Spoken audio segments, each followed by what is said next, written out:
नमस्कार. मला आज ग्रामपंचायत कांबा यांना त्यांनी बीट स्कूल ऑफ मॅनेजमेंट यांना दिलेल्या ना हरकत दाखल्यामधील काही तांत्रिक अटींची अंमलबजावणी झाली आहे का याबद्दलचे काही प्रश्न स्पष्टपणे विचारायचे आहेत. तर 25 जून 2021 रोजी सेंचुरी रेव्हन म्हणजेच बीट स्कूलने ग्रामपंचायत कांबा यांच्याकडे काही ना हरकत दाखले मिळण्याबाबत पत्र दिले होते. या पत्रांच्या अनुषंगाने झालेल्या मासिक सभेमध्ये ग्रामपंचायत कांबा यांनी खालील 5 ना हरकत दाखले दिले होते. तर पहिला दाखला असा होता की एनएची परवानगी, दुसरा उच्च दाब विद्युत वाहिनी म्हणजेच हाय टेन्शन लाईन टाकण्यासाठीची परवानगी, तिसरा रस्ता क्रॉस करण्यासाठी पुलाचे बांधकाम करण्यासाठीची परवानगी, चौथा म्हणजे नदीतील पाणी उपसा करण्यासाठी उल्हास नदीतील पाणी उपसा करण्यासाठी ना हरकत दाखल्याची परवानगी आणि संरक्षण भिंत म्हणजेच वॉल कंपाऊंड व इतर तांत्रिक कामांसाठी ना हरकत दाखले. तर हे ना हरकत दाखले देताना ग्रामपंचायत कांबा यांनी काही अटी घातल्या होत्या आणि या अटी घालून त्यांनी ना हरकत दाखले दिले होते.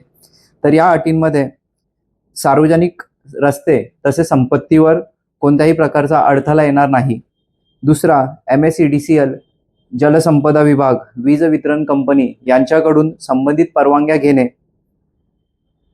तिसरं संरक्षण भिंत पूल हाय टेन्शन लाईन जल उपसा या संदर्भातील सर्व तांत्रिक मंजुरी करून घेणे. तर अशा अटींची पूर्तता झाली आहे का याबद्दल मला ग्रामपंचायत कांबा यांना खालील प्रश्न विचारायचे आहेत. तर बीट स्कूल ऑफ मॅनेजमेंट यांनी सर्व अटीचे पालन केलेल्याची काही पुरावे कंपनीकडे म्हणजेच ग्रामपंचायतकडे सादर केले आहेत का, दुसरा ह्या अटींचे पालन करण्यासाठी ग्रामपंचायत कांबा याने किती कालावधी दिला होता आणि सदर कालावधीमध्ये कोणत्या अटींची पूर्तता झाली आहे आणि त्याचे पुरावे ग्रामपंचायत कांबा यांच्याकडे आहेत का.